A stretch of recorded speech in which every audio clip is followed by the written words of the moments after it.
What's up, Kris Krohn here, and today I'm talking about whether or not you have the mindset to actually make $1 million in real estate. I'm actually going to be joined by one of our YouTube fans that is actually here in studio today. He's here at my event, and he's got something super exciting that's about to go down in the world of real estate, and we're going to share it with you. 'Cause we're gonna be legends. What we're doing here ain't just scary. It's about to be legendary.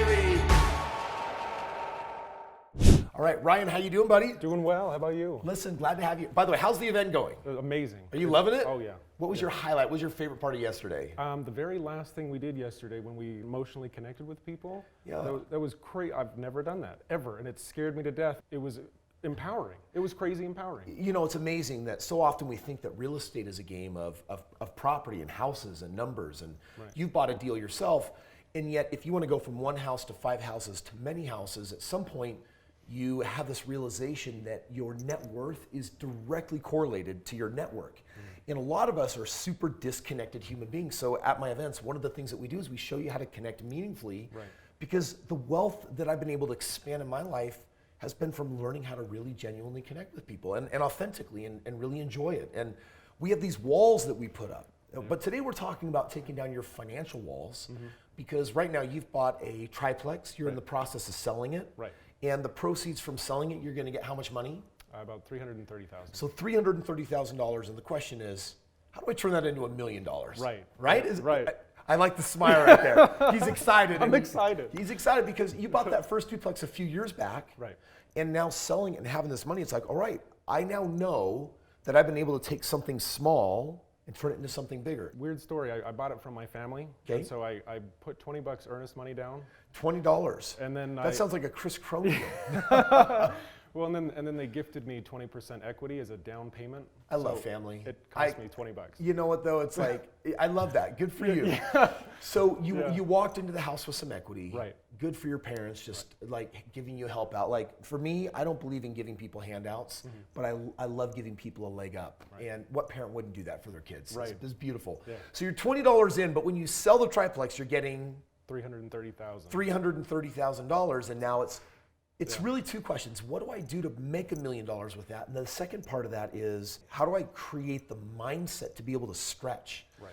One of the things that we did yesterday that I'll tell you right now is one of the most important in that event, more than most people really know, is I've had a chance to map out every financial belief that human beings have about money. And I've come up with the top 250 new beliefs that will help someone literally think like a millionaire. And I have the advantage of mentors that help me learn how to address and eliminate my negative financial thinking so that I could expand myself to being open to $1 million. Because most people are like, oh my gosh, to be a millionaire, it's so much money. It's like, dude, you have to learn how to take $1 million and shrink it down to nothing. Because if you think it's like this big, huge, unattainable thing, you can't attain it. While it's a worthy aspiration, $1 million is a start. I mean, just to be clear, $1 million earning 10% a year is $100 grand.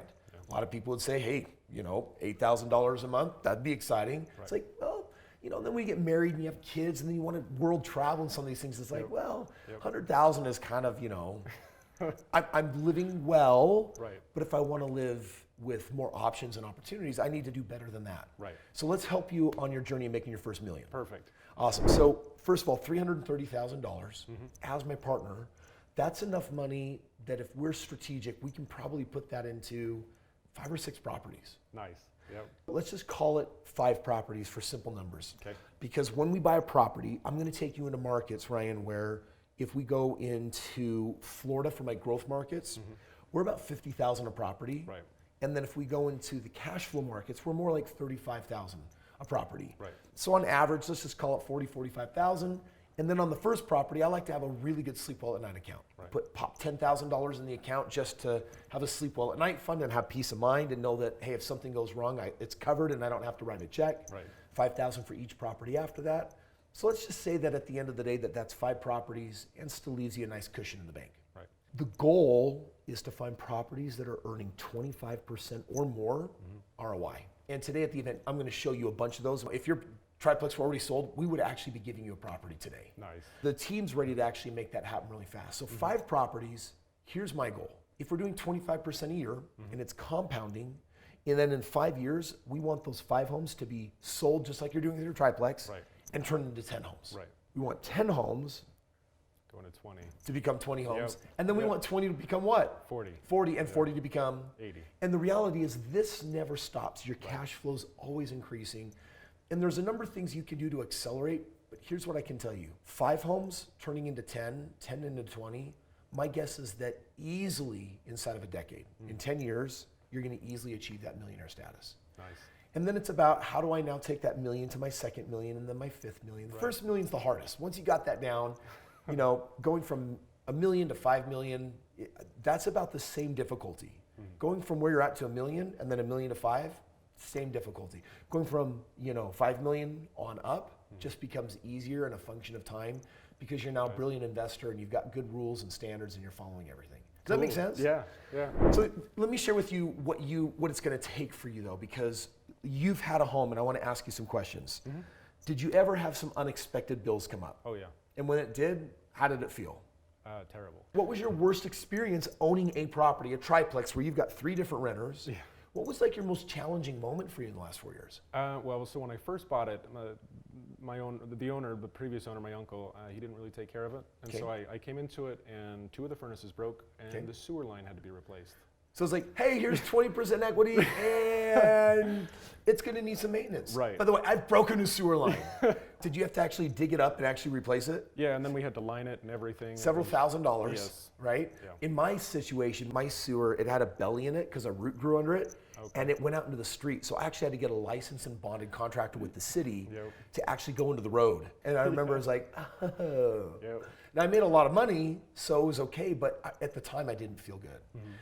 And if you have furnaces go out and you're paying a couple $1,000s for each furnace, Right. that's a super big deal. So at the end of the day, you probably came 5-10 grand out of pocket to help do some of these things. Right. And you said it felt terrible, but like really in the moment, what was the hardest part? Coordinating everything. Because when I bought the property, I had a good sleep well at night account because that was kind of important. And so I'm like, I have the money. It's just a matter of making sure it gets done. Did you ever doubt whether this was a good move for you? No. Good for you. That's awesome. Yeah, I had the equity. I was fine. Here's what I want you guys to understand about this game of real estate. When you're a brand new investor, the worst case scenarios that come up in our mind are number 1, my property's not going to get rented and I'm going to have more mortgages that I'm going to have to pay.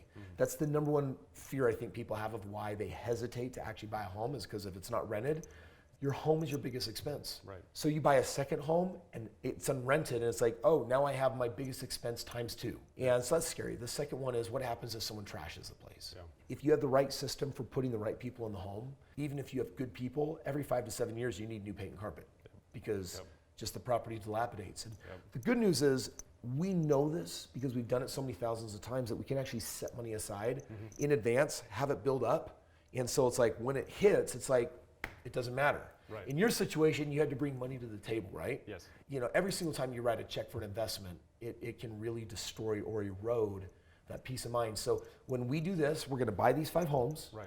We're going to actually fill up the sleep well at night account first. And the likelihood of you ever needing to write a check is maybe like a 3 to 5% chance. Something really weird would have to happen, insurance not cover it. For the most part, we really have our bases covered on that.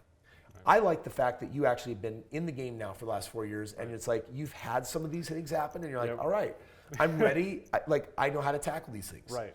Here's the ultimate mindset that I want to share with all of you today on making your first $1 million in real estate, and share with you, Ryan, which is when these things happen where your properties are not rented, when you have unexpected repairs, you have a choice. You can either get into a stressful panic and say, this is a problem. And I did that on my first 25 homes. Every single time something went wrong, it was like, oh. And then guess what happened we took action, and then a couple days later, I'm like, oh, we solved it. Right. And that happened every time. So after like 50 freakouts, I was like, you know what? This is weird. I buy a property that's a good deal. Something goes wrong and I freak out.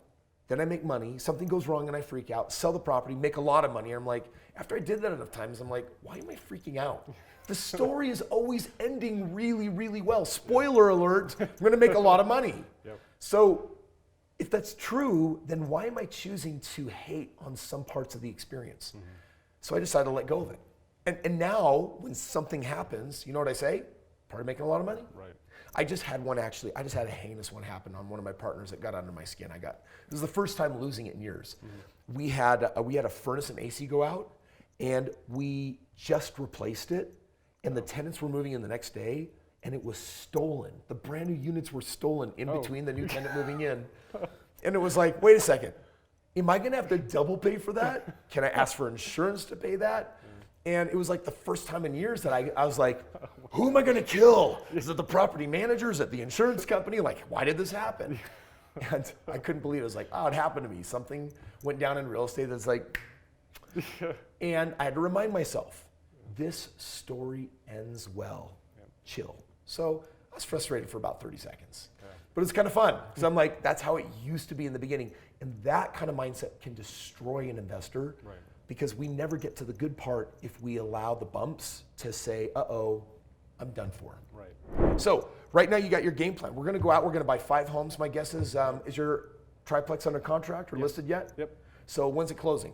In the next couple weeks, before the end of February. So before the end of February, guess what we're going to do? What? We're going to start getting under contract with some new deals. Nice. We're going to get ourselves up to 5 properties. It may take, do you know if you're going to be able to buy 1 or 2 at a time? 2 at a time. So at 2 at a time, it'll probably take you about 6 months.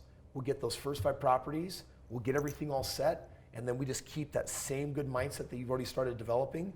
And over the next day, we'll get you that millionaire status.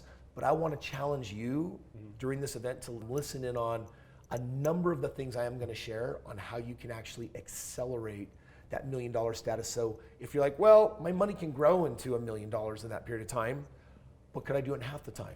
And I'm going to be sharing a number of strategies of how you do that as well. Nice. Congratulations. So excited for our partnership. Yeah. To make it $2 million. He's going to make it. I've got no doubt. We got a great partnership going on here. And I believe that you can make it too. If you're looking for more tools and resources of what it looks like to either partner with me, come out to one of my events, or develop more of that millionaire mindset, you can find all of those below in the link. And we'll look forward to seeing you tomorrow on the next video.